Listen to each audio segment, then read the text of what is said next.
AEW and WWE are cooking up something, so we're going to talk about it right here on the Ango Show. Yes. Ladies and gentlemen, thank you for stopping by. Don't forget, we do got to give away at 100,000 subscribers if you guys are interested in that. But we're going to kick things off with some interesting news. Kevin Nash talking a lot lately about not attending Sting's retirement match for AEW at AEW Revolution. He's been speaking about this on his talk show, Click This.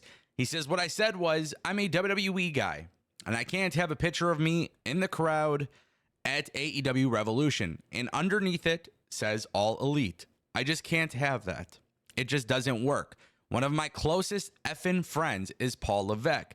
And as much as I love Sting, and I know he'll have only one last match, I will watch it, and we will talk about it. I just won't be there. There's been a lot of conversation here on social media about Kevin Nash talking about why he won't be at Sting's retirement match. Now, obviously, Kevin Nash and Sting have a history together, and that's great. But Kevin Nash is part of WWE, and in addition to being part of WWE, whether or not you know he's going to be on TV or anything like that, these wrestlers have Legends contracts with WWE, and appearing on another show, it's just no bueno. And I think the best comparison here is actually what we saw many, many, many years ago with TNA.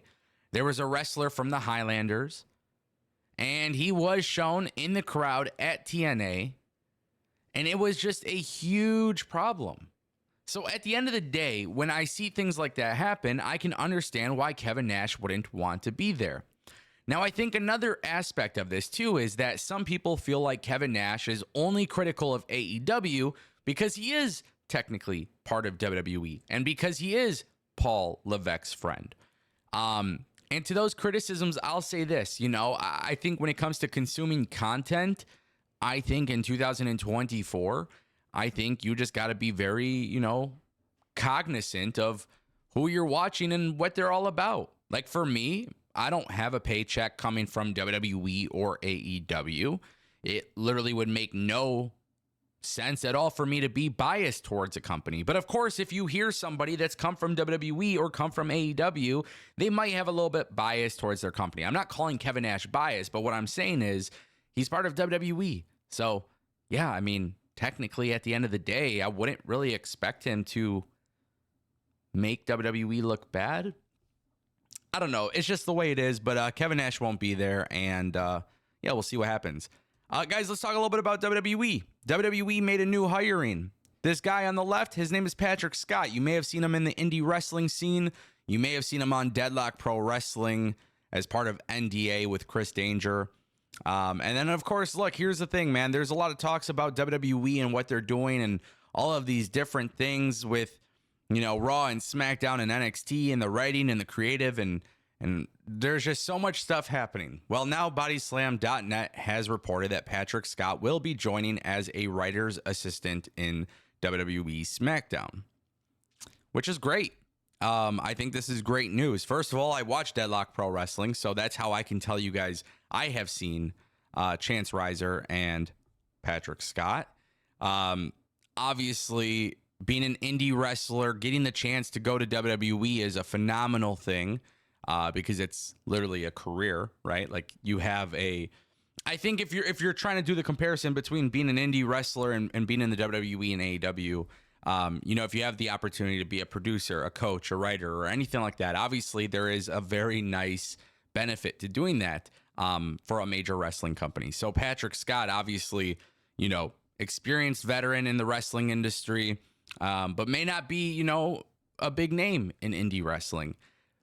The fact that he could go to WWE and have a chance to be part of something special, despite not being in the ring, I think for some people that's not an easy thing to do, but for some people it is, and I think it's a really good thing. I also like the idea of WWE bringing in people who just understand the wrestling business. I always say this, if you've ever heard me talk about AEW or WWE for the last 7 million years that I've been doing this, I think there should be a mix, right? People who understand wrestling and have been part of wrestling should be part of the writing, but also people who have written for sitcoms and other, soap operas, whatever. I think they should also be part of it. If somebody's worked in a horror film before, I think you could benefit from that. And, well, WWE did bring in Rob Fee, who was instrumental with Bray Wyatt. So there is a lot of benefits to that. And I think it's nice to have a big mixture. I understand that there are fans who do not like the melodramatic type of stuff, and that is completely fine. But the way I watch wrestling, that's what I look for. I look for wrestling. I look for storytelling. I look for characters. I look for cool moves. If I don't get cool moves, but I have really, really good storylines and very cool characters and progressions and stuff like that, that's what I'm favoring. But it's cool because I think you need to have a mixture of both. And I think for WWE to bring in a hire like this, I mean, we'll see how it goes. We'll see, what type of future there is there for Patrick Scott. I feel like for some reason I remember, and maybe I'm totally wrong on the dates, but I feel like 2015 or 2016, maybe even sooner, I feel like Patrick Scott worked as like an enhancement talent for NXT at some point. I can't remember for sure, but nonetheless, yeah, he can't be completely WWE can't be completely unfamiliar with him at this point, obviously. Nonetheless, we'll keep it moving. AEW Revolution, what's going to go down? We talked a little bit earlier about Kevin Nash not being on the show. Now Lex Luger talking publicly about whether or not he will be at AEW Revolution. And he is not saying yes, he's not saying no, but really what you guys need to know here is that AEW is planning on having special surprises and special guests attending Sting's last match. And I think it's safe to say that this match presumably will be the main event of the show. At least I can only hope so. I think AEW Revolution does need to, in fact, go off of the air with Sting and Darby Allin. I think they need to win the belts and vacate the belts. Personally speaking, I think that's the way to do it. I don't think they should lose the belts. I think Sting should remain victorious. But we'll see. We'll see how Sting goes about it. That's just my personal opinion. I think Sting's going to be the one making the choice. But I expect to see many legends in attendance. Ones who are not signed to WWE should be expected there. AEW clearly has some big stuff brewing.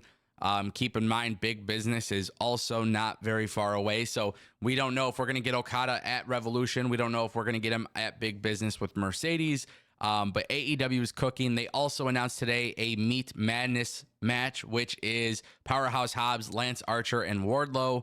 I think it's a really silly match, to be honest with you. I think Lance Archer is only in this match to take the pin, which I feel like Lance Archer has just been brutally destroyed by AEW, in my opinion. I feel like this is my issue with AEW. I know this is going to offend a lot of people, but like Wardlow just had a freaking amazing promo. And then you're going to put him in a Meat Madness match. I don't know, man. This wrestling shit, it shouldn't be booked for memes and strong reactions for GIFs and stuff on Twitter. You have somebody with a lot of potential. I guess this will get people talking, but I don't really feel connected to this particular match, which sucks because I'm a huge fan of all three guys. It also sucks that Lance Archer is literally the most like, yeah, I'm just here to take the pinfall kind of guy. But, with AEW planning some surprises at Revolution and the card and the way it looks, I mean, it looks like it's going to be a really good card. It looks like it's a really good card. And hopefully the show goes very well. So with that being said, ladies and gentlemen, this is the Ango Show, and I will see you next time.